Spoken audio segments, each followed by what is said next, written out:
for det, og tak fordi jeg måtte komme og fortælle lidt om Danmarks bedste fodboldklub. Jeg kommer til at lære rigtig meget om nu, og jeg kommer også til at lære, at det i hvert fald ikke... Det er mange år siden, at man i hvert fald på en sportsbyøkonomisk side kunne kalde det Danmarks bedste fodboldklub, og det har på rigtig mange punkter gør det, at den situation, vi har været i ved opstarten af BST, er markant anderledes end den, vi står i lige nu. Og det vil jeg løbe tilbage til i løbet af oplægget. Men jeg hedder Sune, jeg er formand og medstifter af BST. Var med den kampagne, som nogle af jer måske har hørt om. Der var forgænger på BST, der hed En Stemme til Alle. Og har været medlem af Brøndbys bestyrelse siden foråret 2014. Jeg vil bede dig om at sige noget om, hvorfor vi startede BST. Og de her billeder, de er i andre farver, er de måske bekendte. Også for jer, skuffede fodboldfans, skuffede fodboldspillere, som ikke opnår de ønsker, de har håbet for i deres klub. Bevægelsen omkring Brøndby Supporters vi startede helt tilbage i 2010, hvor vi havde måske på det tidspunkt en af de værste sportslige oplevelser i Brøndby, da vi røg ud af pokalen til Varde i første runde. Et resultat, som jeg tror ikke, der var ret mange i Brøndby på det tidspunkt her, der havde troet var en reel mulighed. Vi havde et komplet ledelsesmæssigt kaos.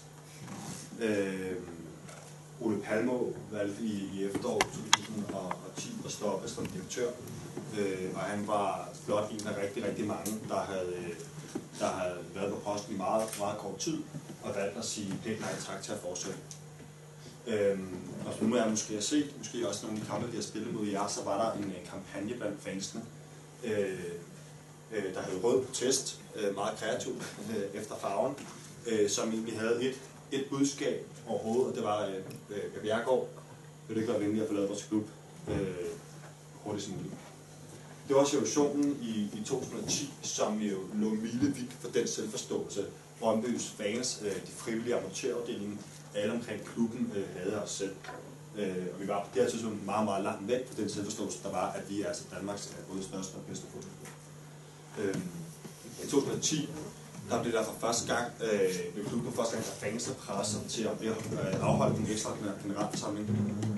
Som Ben også snakker om, og også har været inde på, så er generalforsamlingen både over for klubbens ledelse og over for de brede medier et meget markant sted at kunne formulere sin kritik og komme med sin holdning omkring, hvad der skete. Og det var så første gang i Brøndbys historie, at fansene de havde tvunget klubben, og klubben selv havde indkaldt til den, men man har startet en kampagne for at mobilisere de 5% af stemmerne, der kunne indkalde til den.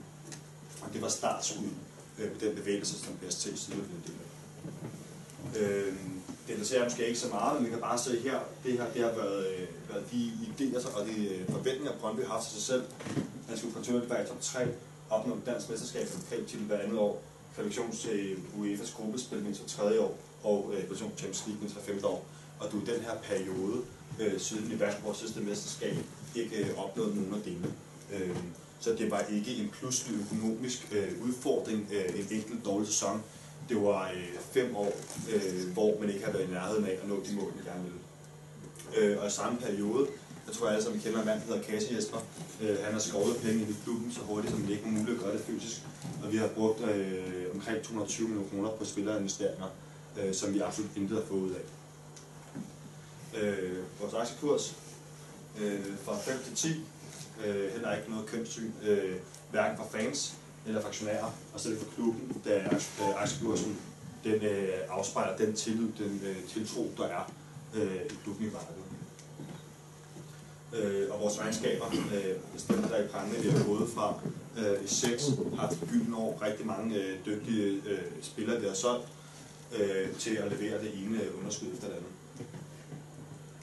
Organisatorisk, vi har 5 trænere, 5 sæsoner, 2 spejlende bestyrelser, ikke en enkelt medlem, der har forladt bestyrelsen, men hvor bestyrelsen nærmest er gået over på midten i protest, og vi har 4 administrerende direktører på 5 år. Man kan roligt sige, at på det her tidspunkt var der ikke styr på noget som helst i Brøndby. Så hvorfor startede vi? Jamen, vi startede på den krise, der var i klubben. Det er i mine øjne gældende for rigtig mange bevægelser, ikke bare blandt fodboldfans, men også ude i samfundet, i politiske bevægelser. Når der opstår kriser, jamen, så mobiliseres folk til at vil gøre noget ved det, fordi der er noget at være imod. Vi blev den stemme, der repræsenterede forandring. Muligvis i starten var der ikke ret mange, der vidste, hvilken forandring det var, vi ville. Den første del af vores bevægelse, der hed Det Nye Brøndby, og bare det, at det var noget nyt, jamen det var nok til folk, egentlig synes, det var en fed idé. Vi blev på mange måder mediens kæledække. Vi var dem, der syntes op og kritiserede den nuværende ledelse. Det var dem, man kunne henvise til, hvis man gerne ville skrive en kritisk artikel om Brøndby F. Det er der mange medier, der gerne vil os. Og så var det det sted, hvor alle de fans, der havde håbet, at det kunne blive anderledes og bedre, de søgte hen. Og lige præcis det her, det er noget, som jeg tror, I skal tænke rigtig meget over i forhold til jeres arbejde. Heldigvis var jeg, der er OB i en noget anden situation, end vi var i 2010, og som vi også var i 2012. Lige vundet ved dobbelt, har haft gang i en økonomisk turnaround i virksomheden, som jeg kunne læse mig til, jeg forstår meget fornuftigt, men der skal sig af med alle de dårlige forretningsdele, og gør egentlig det nu, som vi og Supporters Væk anbefaler alle fodboldklubber at gøre og koncentrere sig om sin kerneforretning, nemlig fodbold. Det vil sige, at I står altså med en udfordring. Det er ikke nok at have de gode idéer, det er ikke nok at have ildsjælen, der kan levere arbejde, men for at komme ud over de brede masser, så er det en sværere situation at stå i på nye veje. Vores forventninger og mål. Jeg kan huske, vi sad og snakkede, da vi første gang mødtes, de folk, der var med til at starte BST omkring, og sige, jamen, hvor skal vi hen med det her? Hvor langt nu? Hvad er planerne? Og der sad vi og snakkede om en tidshorisont på 10 år, som realistisk for muligvis, at Per Bjerregaard ikke var formand for Brøndby IF længere. Det var de tanker, vi havde 10 år for, at vi måske kunne blive inviteret inden for bestyrelsen, at vi kunne blive medejere, måske bare en enkelt aktie, at vi kunne få indflydelse. Det var tidshorisonten. Der er sket nogle ting sidenhen, som jeg kommer an på, der gjorde, at der kom lidt mere skub til den. Men også for jer, der skal man være realistisk, når man kan sige, at det tager lang tid at ændre på sådan ting her. Det kan det i hvert fald gøre. For os var det allervigtigste, at vi ville pege på strukturen i Brøndby IF. Vi ville pege på de strukturelle problemer. Og sige, hvorhen er det, vi kan gøre tingene bedre. Det er ejerskab, det er forretningskultur, det er økonomien. Jeg tror, en af de sætninger, som jeg i hvert fald i starten sagde allermest, det var, det er ikke Per Bjerregaard, der er problemet. Han er symptom på den forfejlingsstruktur, der er i tiden. Eller noget af den tur. Fordi vi nægtede at gå ind i en diskussion, en politisk diskussion, hvor man bare stod og pegede fingre af f.eks. Per Bjerregaard eller andre. For det første, fordi Per Bjerregaard stadig i mine øjne ikke har fortalt den behandling, han fik rigtig mange steder. Og for det andet, fordi at selvom man skal udskifte Per Bjerregaard, jamen den struktur, vi havde i Brøndby IF, der var det ikke blevet en millimeter bedre. Vores klare strategi, det var, at hvis vi skal have indflydelse nogen som helst steder, så kan vi overbevise folk om, at det er en god idé at give os den. Brøndby IF havde en struktur på det tidspunkt, som ikke er, men ligesom I har i dag, så jeg forstår, at hvis I, lad os sige, I vandt i Lotto og kom med 150 millioner, jamen så kunne I sådan set langsomt købe jer til indflydelsen gennem opkøbeaktier. Det kunne du ikke i Brøndby på det tidspunkt. Der havde du en opdeling af A- og B-aktier, der gjorde, at lige meget hvor mange penge vi har, så kunne vi aldrig købe os indflydelsen. Vi havde også en opfattelse af de folk, der var derude dengang, at de var så stedige, så uanset hvor mange folk vi mobiliserede, uanset om hele stadionet var klædt i Aalborgs farver, eller vi blev væk, så kunne vi ikke få dem til at give os magten, medmindre vi overbeviste om, at det var en rigtig idé for klubben. Så det har været udgangspunktet for alt. Ben var inde på det også. Det er vigtigt at have en strategi fra starten. Have noget, der ligger til grund for den måde, I vil arbejde på. Det er udgangspunktet for alt, hvad vi har lavet. Hver eneste gang, vi har skulle til et møde, hvad er det, vi gerne vil opnå på det møde? Hvad er det for en holdning, vi går ind til møde med? Hvad er det for en output, der skal være? Det her har været udgangspunktet for det. Og strategisk for vores egen forening, jamen så har det ordet samling været det vigtigste. Hvis vi gerne vil opnå indflydelse, så skal vi have alle stakeholder interessenter med ind over. Derfor har vi også fra starten sagt, jamen vi er en fan- og aktionærforening. Vi vil gerne have alle de små fans med. Vi vil gerne holde møder med sponsorer. Vi vil gerne snakke med investorer. Vi vil gerne snakke med amatørafdelingen. Og vi vil også gerne snakke med klubben. Fordi kun ved at skabe den her samling, jamen, så kan vi opnå de ting, vi gerne vil. Jamen som jeg har været inde på, det går vi bare kort igennem, for det interesserer os ikke så skide meget.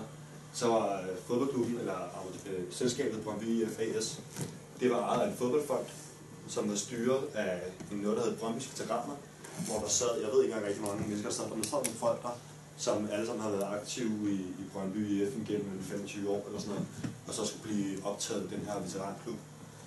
Og så havde du amatørdelen, de udpegede medlemmerne på en måde, så uanset hvad, så ville veteranerne altid have flertal både i fodboldfonden og i Brøndbys bestyrelse. Det er derfor, at du så ved på et tidspunkt bestyrelsen, det sprængt, at der var et flertal i bestyrelsen, der gik. De vidste godt, de kunne godt have trumpet den anden del, men så var det indkaldt til en ny generalforsamling, og så er de bare blevet smidt ud 3 uger efter. Det var den struktur, vi havde, og det er det, der dannede udgangspunkt for vores tilgang til det. Det vi mente, det var, at man ikke formåede, du kun havde den ene del væk, veteraner, fodboldfolk, amatør, frivillige, men formåede ikke at involvere fans, aktionærer og sponsorer. Det var ligesom vores analyse af, det var det, der var fejl i den her struktur. På mange måder var vi tilhængere af, at vi havde en struktur, hvor klubben ikke bare var frit til et marked. Men strukturen, den måde, man har sat det sammen på, det var simpelthen forkert. Vi ønsker demokrati, åbenhed, ansvarlighed, et ejerværn, og så ønsker vi at gøre mulighed for, at vi kunne få tilført noget mere kapital. Vi lavede en rapport om den her. I forhold til sammenligning, så prøvede vi med det, der hed en stemme til alle. Det var den første kampagne, der samlede de forskellige interessenter i Brøndby IF. Vi samlede Brøndby Support, den officielle fanforening. Vi samlede Alfa Brøndby, som er den stemningsbærende fraktion på sydsiden. Vi fik involveret en række kritiske fans, og så involverede det, der hed den nye Brøndby dengang, som den, der har startet hele den her bevægelse. Da vi så startede BST, så prøvede vi at få de andre interessenter med, prøve at være i lang dialog med amatørklubben, for at vinde sympati hos dem, og så lavede vi rigtig meget presse og PR-arbejde, sørgede for hele tiden at komme med udmeldinger hver eneste gang, at Brøndby foretog til noget, som vi kunne have en holdning til, som vi kunne give noget kant til, og så have det med, og få den brede fanskare, både egentlig bare Brøndbys fans, men også fodbold Danmark med ind over, og forstå, hvad det for en kamp, vi har gang i.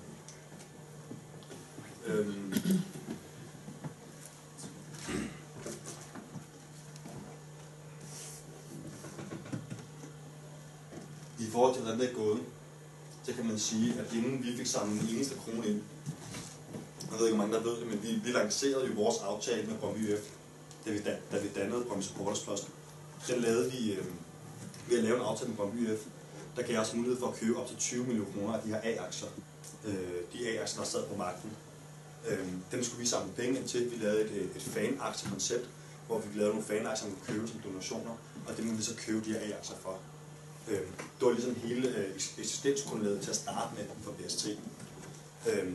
Hvis det lykkes, og vi kunne samle de her samlede 20 millioner kroner, så ville vi sidde på 16% af stemmerne til generalforsamlingerne, og vi var blevet lovet 2 pladser i bestyrelsen. Det var sådan set det, vi gik i gang med på det her tidspunkt. Kunne Brøndby ikke handles på børsen sammen som her. Men altså inden vi nåede at samle en krone ind, for 2 år siden i efteråret, så tabte Brøndby feriepengesagen med et brag. Så der gjorde, at Brøndbys økonomi blev så presset, at der var ikke nogen chance for, at der ikke skulle ske noget mere drastisk.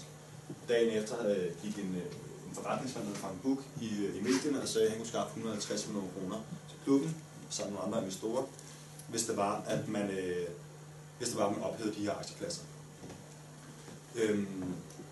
Og igen kan man sige, at hvad gør vi der? Vi var egentlig ikke særlig stor fan af, at du skulle ophæve de her aktiepladser.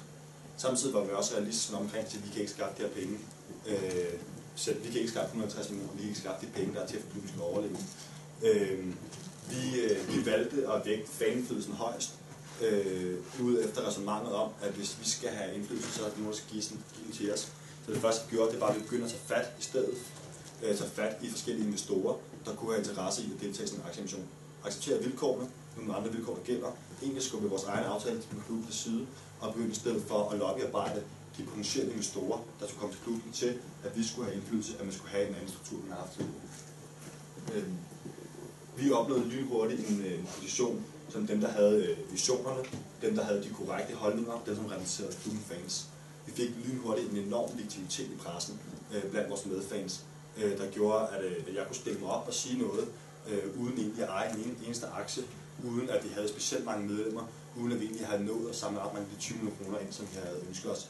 Men det gjorde vi ved at lave en politisk indsats, både overfor klub, overfor medier, over for potentielle investorer, der gjorde, at de tog os seriøst.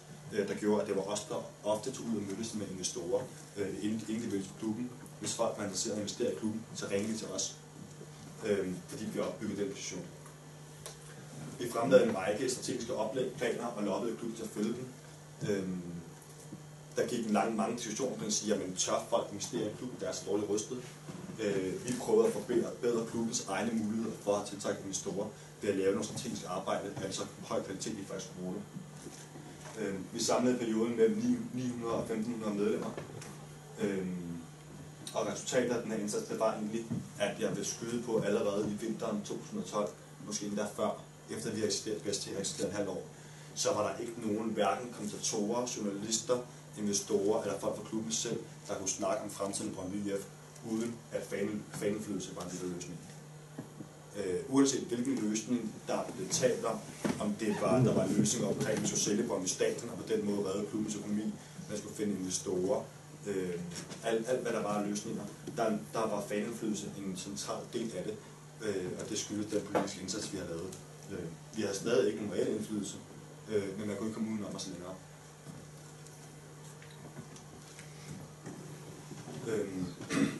Ja, hvis jeg spoler tiden lidt frem, så vil sige de konkrete resultater. Det er, at vi har købt for omkring 750.000 kroner aktier i Brøndby IF over de 2 emissioner, der har været. Det endte jo med, at aktiepladserne blev ophævet. Der kom en stor emission i foråret 13, som reddede klubbens økonomi. Der investerede vi for lidt over 500.000, og så kom der en ny stor emission samme sommer, hvor Jan Bæk Andersen, der er den største af klubben, nu kom ind 200.000. I forbindelse med den første emission i foråret, der lavede vi en kampagne, der hed Red Brøndby. På det tidspunkt var der, da emissionen gik i gang, var der ikke nogen, der anede, om vi var i nærheden af at kunne skaffe de 85 millioner kroner, der skulle til, for at den ville blive gennemført, og klubben blev reddet. Så vi kastede alt, hvad vi havde hænden væk, og lavede en kampagne, der hed Red Brøndby, hvor vi fik forskellige kendisser, der var Brøndby-fans, forskellige folk til at opreklamere og støtte folk til at købe aktier i Brøndby. Cirka 50% af de 100 millioner, der kom ind, altså 50 millioner, den første emission, det var eksisterende aktionærer, fans, småinvestorer, der købte aktier. Så man kan sige, selvom at vi ikke selv ejer ret mange aktier, så kan man sige, at Brøndby rigtig langt hen ad vejen er fanejet. Der er over 25.000 forskellige navnenoterede aktionærer i Brøndby IF. Det vil sige, at de er spredt ud på rigtig mange mennesker. Og man kan sige, som konsekvens af den indsats, jamen, så fik vi også med det samme en repræsentant i bestyrelsen, så snart overlevelsen var sikret. Det var vi sådan set aldrig i tvivl om, fordi det var ikke noget, man kunne komme ud af.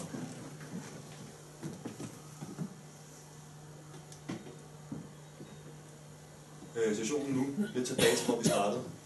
Vi er fedt ud af krise, og spørgsmålet er, om vi kan risikere at dø til succes.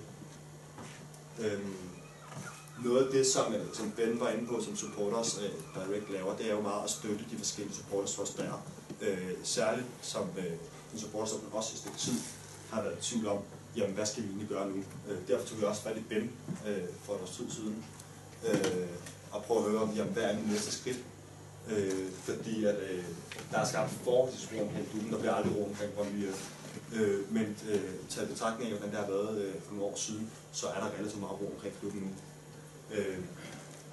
Det betyder også, at der ikke længere er journalister, der ringer til mig hver eneste uge for at komme med en kommentar til den nyeste fyring, eller den nyeste dårlige regnskab, eller alt sådan ting.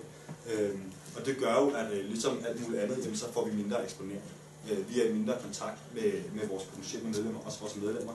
Vi er i mindre kontakt med omverdenen, og vi bliver kort sagt mindre interessante. Alle de forslag, de kritikpunkter, alt hvad vi nu ellers proaktivt selv kom med tidligere, jamen dem kommer vi med nu internt i bestyrelsen. Det er en sund ting. Det er noget af det, som vi hele tiden har accepteret for, som også er noget af det, som supporter sig vil tale om. Jamen, hvis du har en sund governance-struktur, så kan du også undgå mange af de konflikter, der ofte kommer mellem klub og fans. Og det gør igen, at den indsats, de resultater, vi faktisk opnår, de ofte vil være mindre synlige for folk. Og det sidste, det er jo altid et helvede, når man lige sidder med på bordet. Der skal man også selv til at tage ansvar for de beslutninger, der er truffet. Det kan vi bare kigge ind på Christiansborg og se, hvordan det er stor forskel på at sidde i regering og opposition, hvad man kan gå og love og sige. Lige pludselig er det altså mig som BST's repræsentant i bestyrelsen, der er medunderskriver på årsregnskabet, der er med til at træffe beslutninger om strategien. Og det betyder også, at jeg selvfølgelig i en helt anden grad er bundet over, hvad det er for en rolle, jeg skal spille til. Og det har givet vi helt klart en række nye udfordringer, som vi arbejder med nu. En del af vores strategi, det er egentlig, at vi måske er kommet lidt i en situation, som vi er nu, at sige, hvad vi gerne lave om, jamen det vi gerne bevare. Vi er nået til et sted nu, hvor vi faktisk mener, at klubben er blevet til rigtig meget i den rigtige retning. Vi vil gerne eje flere aktier. Vi vil gerne fundraise flere penge. Jeg kan bare fortælle, at det er rigtig, rigtig svært. Det er svært for os at kunne til vores medlemmer, hvorfor det er, at de skal smide de her 200 kroner om året, som vores medlemmer også koster til at købe aktier for. Når det er, at den går godt, nu spørger jeg, hvad er du egentlig i? Vi er begyndt at fokusere mere på at uddanne, lave arrangementer, prøve at holde en masse forskellige workshops, ting, der interesserer fodboldfans. Hele det segment på den danske fodboldbefolkning, der elsker at spille footballmanager, der elsker at se tv-debatprogrammer om fodbold. Prøve at lave nogle ting, prøve hele tiden at idéudvikle, hvordan kan fodbold blive sundere, hvordan kan Brøndby blive en bedre fodboldklub. Prøve at fokusere mere på at lave aktiviteter for vores medlemmer. Fordi vi må indrømme, at vi ikke længere er den politiske bevægelse, som vi var, da vi startede. Og det er jo også nogle ting, som helt bruger.